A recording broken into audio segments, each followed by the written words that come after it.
Good morning. This month's truth lessons have been about power. One of Unity co founder Charles Fillmore's 12 powers that he said we all have and which we can all access. We've talked so far about how our inner power can banish fear from our lives and how inner power can get rid of the weeds in the garden of our lives. Today's truth lesson is about how to deal with and transform and recognize our troublesome ego, how to gain power over it.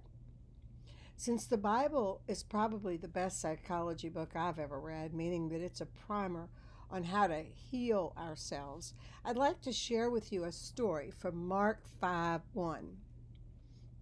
They came across the lake to the region of Gerasenes. When Jesus got out of the boat, a man with an evil spirit came from the tombs to meet him. No one could bind or stop this man, even with chains. He had often been chained, but he always tore the chains apart and broke the irons on his feet. No one was strong enough to subdue him. Night and day in the tombs, he would cry out and cut himself with stones. When he saw Jesus from a distance, he ran and fell on his knees in front of him and shouted, "What do you want with me, Jesus, Son of God, the Most High? Swear to God that you won't torture me." For Jesus had said to him earlier, "Come out of this man, you evil spirit." Then Jesus asked him, "What is your name?" "My name is Legion," he said, "for we are many." You might be asking yourself at this point what this rather obscure biblical story has to do with you. Actually, it has a great deal to do with all of us, because in a sense, each of us is possessed by what the Bible calls an unclean spirit. In psychology, this concept is known as the ego. By ego, what I'm referring to in this case is our false self, our false personality.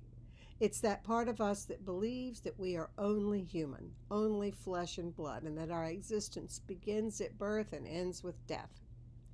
The ego is that part of us that believes that we're separate from each other and separate from God. That concept is one of the foundations of A Course of Miracles. In other words, the ego is that part of us that does not recognize the truth about us, which is that we are all one and we are all part of the divine essence of the universe, God. Thus, we can't be separate from God and each other. To find peace of mind, to overcome the physical, mental, and emotional suffering that we all experience at times, we must quit identifying with our ego and start realizing our oneness with all life. There is only God and only divine order. Now, there is a misconception in our culture that if we lose our ego, we lose our identity, that somehow we will become a non-entity and cease to exist. That's one of the fallacies that our ego tries cleverly to convince us of, so that we'll leave it alone and let it go and let it rule us. The irony is that when we lose our false identity, we discover who we really are. We discover our true self, and it's only then that we begin to truly live our fullest and happiest life. It's like Jesus said, and I never used to understand this, but he said, "He who finds his life shall lose it, but he who loses his life for my sake shall find it." Talk about advanced psychology and spirituality. The word life is referring to the old life, the ego life, the worldly life, the life that believes that the surface of things is the reality of things, that only the outer matters. So, by giving up the ego, we're not losing anything except our limitations, our suffering, and our lack of peace, which the ego causes. Mankind is very much like the actor who's gotten so involved in his role that he forgets who he really is. He thinks he's the role. We have lost sight of the truth that we wear our body and personality, much the same as an actor wears a role in costume and makeup. There's nothing wrong with the role, but it's not the reality of who we really are. When we look at the Bible story in Mark 5:1, it says, "No one could bind him anymore. He had often been bound with fetters and chains, but the fetters he broke in pieces, and no one had the strength to subdue him." Sounds like trying to overcome the ego, doesn't it? One of the reasons for our lack of success in overcoming the ego is our lack of understanding of it, the very nature of it. To understand the nature of the ego, that part of us that wants to feel separate from others and God, let's look again at the Bible story. Jesus asked the man, actually he was talking to the spirit and the man, "What is your name?" In biblical times, an individual's name represented his character, his nature. Names were not just arbitrary labels as they are today. Names reflected the soul, the basic characteristic of that person. So when Jesus asked, "What is your name?" what was he really asking? Jesus was asking, "What is your nature? What kind of a spirit are you? Tell me about yourself." And what did they say? "My name is Legion, for we are many." That tells us something very important, very crucial in terms of understanding our ego. It tells us that the ego is not a singular unity, but a plurality. The human ego is a conglomerate of subpersons or subpersonalities. The great Sufi Gurdjieff sums it up when he says that we are many I's. These subpersonalities generally reside beneath the level of our conscious awareness until some event or circumstance triggers our awareness of one or more of these subpersonalities. You've all heard the expression that someone pushed someone's buttons. One of these characters then suddenly comes out on the stage, and we become aware of a part of ourselves that we never even knew existed. Maybe everything is going well, and then somebody says something, or you get a text message, and all of a sudden your whole personality changes. You become completely different, instantly.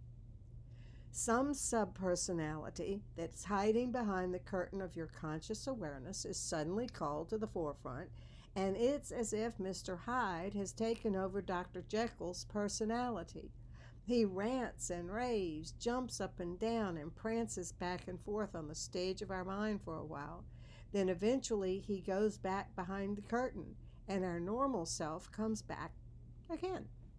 Have you ever felt like you were a different person under different circumstances? Under one set of circumstances, you may be very confident and self-assured. Under another set of circumstances, you're nervous and fearful. And this may be the same in the same day. It might even be in the same hour. Have you ever noticed how the different roles you play in your life draw out different parts of your personality? Perhaps with your spouse, there's one part of your personality that's dominant, and with your boss or clients, another part. With your friends and colleagues, yet a different part. Have you ever met someone and all of a sudden you feel yourself changing because you relate to that person in a certain way? Each of these are parts of ourselves that are seeking expression. The situation changes, and so do we. Have you ever given a commitment with the best of intentions, absolutely certain that you were going to follow up on it without any shadow of a doubt, and then a few days later you say, "Oops, I did it again"? In a sense, it's not the same person who said, "I will do it." You make a commitment to, let's say, go on a diet. You say to yourself, "I'm going to lose 10 pounds. You visualize it, affirm it, etc., etc. You're determined. You've told all your friends about it. Then the next time you go out to eat, you see this big, beautiful piece of cheesecake, and all of a sudden you hear this voice saying, doesn't that look good? I need that piece of cheesecake, and I deserve it. I will restart the diet tomorrow, and I'll jog off all the calories." And a week later, you remember your diet. Or you remember it the next day, and you fuss at yourself all day, but you still don't restart the diet because you're depressed about the piece of cheesecake you ate. What happened to that person who was going on a diet?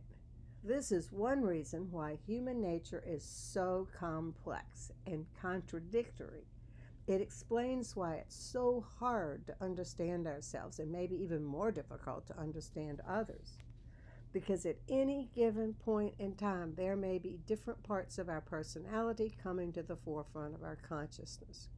As long as we give that subperson in our consciousness, that subpersonality, dominance over our consciousness, that person's going to be in control. So one minute we feel this way, and another minute we feel that way. Maybe we feel like there's an angel on one shoulder and a devil on the other, as the poets talk about. Or have you ever said something, then afterwards thought, who said that? You think, I couldn't have said that. I would never say something like that. It wasn't from me. It came from me, but it wasn't me. I'd never say anything that stupid or mean. Or sometimes we may say something and not even want to think about it. So we just forget it. We stuff it in our unconscious. Or have you ever had the experience where someone says, hey, remember you promised to do such and such, and you answer, no, I never said that. Then 5 other people at the office say, yes, you did. So who made that promise? Well, it was a part of you, but a part that you are apparently unaware of. There's a poem I'd like to share with you written by an anonymous author. Within this temple, there's a crowd. There's one of us that's humble, another one who's proud. One of us that's sorry for his sins, another unrepentant sits and grins. From much earthly care I could be free, if I could just determine which one is me. Will the real me please stand up? Have you ever felt like that? Have you ever felt like there's a crowd in there? Many eyes? You go to meditate and listen to the still small voice within, and what do you hear? Hundreds of voices, and not very still and not very small. We say, which of you people in there is me? The truth is that in a sense, all of them are you, and in a sense, none of them is you. None of them is part of your true self, but all of them are part of your personality, which is often called your false self or your false personality. Our human personality, once again, is the vehicle, the mask, the cloak that we wear in our expression on this human plane on planet Earth. The personality, the ego, if you will, is something we develop to survive in our environment. Not necessarily good or bad, it's just there. But the point is, it's not the reality of who we are. Now, the truth of the matter is that the problem isn't that we have an ego. The problem is that we identify with that ego. We think these many contradictory I's are us. When we recognize who we really are, when we recognize the truth about our human self, our ego, then we are on the road to overcoming the ego. And it's important to realize that overcoming the ego doesn't mean fighting or condemning ourselves or trying to run away from ourselves. It's trying to understand ourselves and see the truth about us. So how can we deal with this ego that often tries to take control of our lives? One of the best ways to do it is to recognize each of these sub-personalities within us, to become aware of each of these little people who are operating within the guise of us, to look at them, recognize them, become aware of them, and to see them for what they are, parts of our human self, but not parts of our real self. Observe them. That's always an interesting experience, to watch ourselves as if we were outside of ourselves, the observer, they call it in Zen. It's amazing what you can learn. Imagine that you're walking 3 feet behind your physical body. Watch everything you say, do, think, and feel. Become aware of how often different parts of you appear from one moment to the next. How often you behave like one person, then another. Identify these sub-personalities. Give them names if you like. Become acquainted with them and learn who they are because they all have needs. They need to be recognized and expressed. They are sort of like children, young children. When you raise young children, you don't want to jump at every whim that a young child has. That would be unwise. But on the other hand, it would be equally unwise to totally ignore the needs of a young child. So all of these are undeveloped parts of ourselves, like children that need love and nurturing. However, when we put these sub-persons in control of our life, then we're going to have trouble. Unity means wholeness, and wholeness means acceptance of all parts of us. So, how do we get to know ourselves? By staying very, very present, being totally self-aware and not buffering out anything we see, even if we don't like it. It can all be used as grist for the mill and controlled to get what we desire. It is often very helpful to use a journal. A journal is like a diary, but instead of recording the outer events of our life, we record the inner events. We record insights into ourselves. We record the aha moments, the discoveries we make, our feelings, our innermost thoughts. It doesn't have to take but 5 minutes a day, but it'll be the best 5 minutes you'll ever spend. Record all these people you've become aware of in you. Introduce yourself to yourself.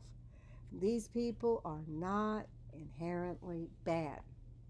Our problem is that we often think they are. We think that each one of these people is the reality of us, and that's not true. We can be sitting and watching a play, and there can be a whole cast of characters, but none of these characters is the entire play. Each one is a part of it. If we recognize that each one of these characters is not the totality of us, but simply a part, then we recognize where these conflicting thoughts and feelings come from, and we make it okay to recognize that we have conflicts within ourselves. And those conflicts will be resolved once we recognize that they're there, and we allow them to be there rather than trying to deny them. Awareness is the key to self-observation. What happens when we fail to be aware of them? They control our life. There's a statement that has often been said that it's probably the most untrue statement I've ever heard. It is, what you don't know won't hurt you. Nothing could be further from the truth. What you don't know will hurt you, especially that which you refuse to know. That which we refuse to look at can do far more damage to our life than that which we look at and accept, even if we don't like it. If we accept that it's there, we can deal with it and attain a degree of mastery over it. But when we refuse to look at it, when we refuse to recognize that it's there and remain in ignorance, then it can control our life. It has its power in the darkness. Ignorance. That's why in Buddhism, the 3 poisons in the center of every Buddhist wheel are hatred, greed, and ignorance. Our ignorance about ourselves is a poison to gaining power over our lives. In this case, the ego. What happens when we fail to be aware of our many inner eyes, our many selves? They control our life. When we are aware of our inner ghosts, so to speak, it's like we take a flashlight and we shine a light on them. We see them clearly. Maybe we're in ignorance, and for years we've run around without shining a light on them, and we think we don't have anything there. But as soon as we shine the light on them, it's sort of like Dracula. They can't function anymore because they can't function in the light. Ghosts and evil spirits operate in darkness.